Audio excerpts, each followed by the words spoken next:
country is a lack of leadership. We just don't have good leaders today. You two guys are going to be in the Senate. Jerry's going to be elected. Just make hook on it. Okay, once that's done, and you're sitting there, and you still have the leadership of Mitch McConnell, nice guy, he needs to go. The current leaders are the ones that have buried us. The guys that are the appropriators, I never had it explained to me like that, but that makes sense. You two are going to have to start leading the Senate. And that's my challenge to both of you. Because if you have a problem in the Senate, just understand, I'm back here. I'll back you up. Yeah, I'll back you up.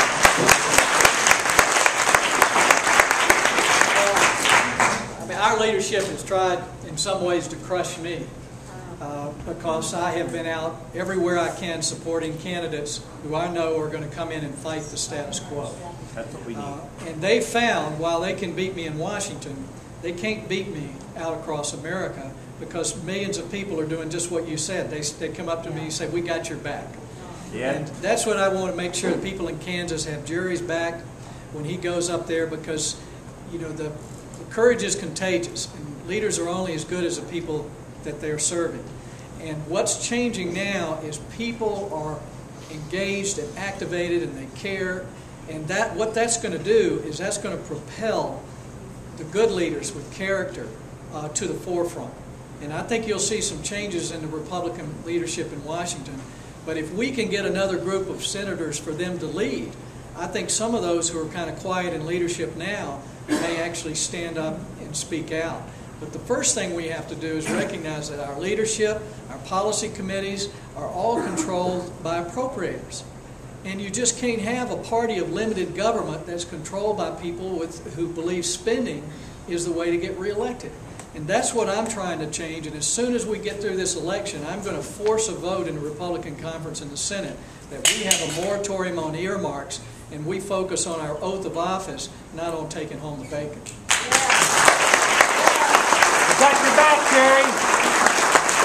This is Mayor Copeland.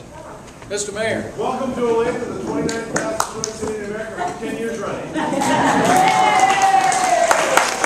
honor of you being here, I heard Robert was wearing mint, and this was the closest thing I had. If your name was Senator Platt, I'd be in good shape. But seriously, by the way, we're from Bucyrus, Lenexa, Missouri.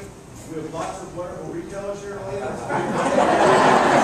Car dealers. The point you just made. I can see why your city is growing. With the point you just made of standing up to leadership, Congressman Moran, you don't have a 100% rubber stamp vote of the Republican Party.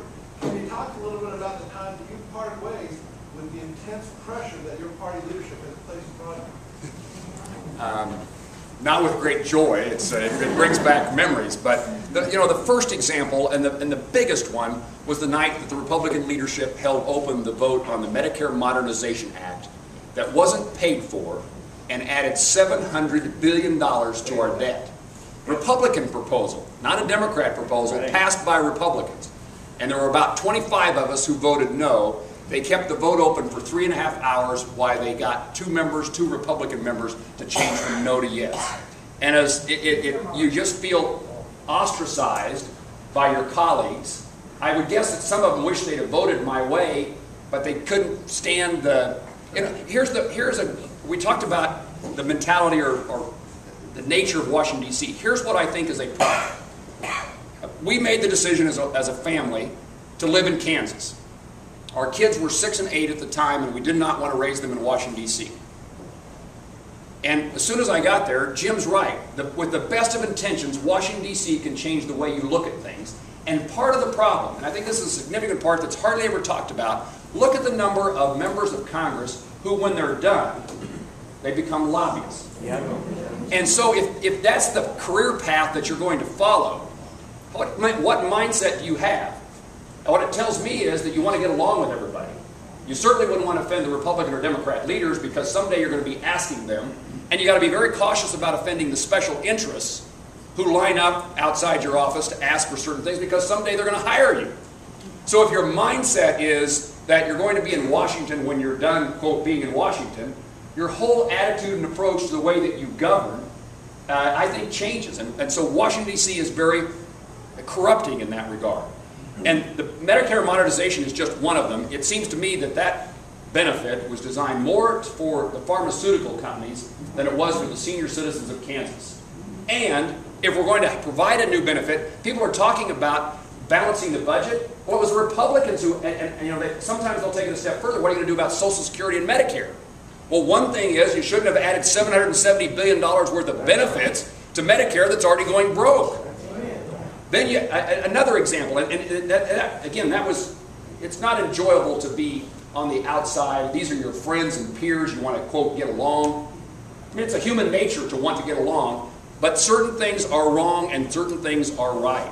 No Child Left Behind is an amazing one to me. I voted against it, not because I want to leave any child behind, but because I believe education is so important that decisions need to be made with parents and teachers and school boards locally, not in Washington.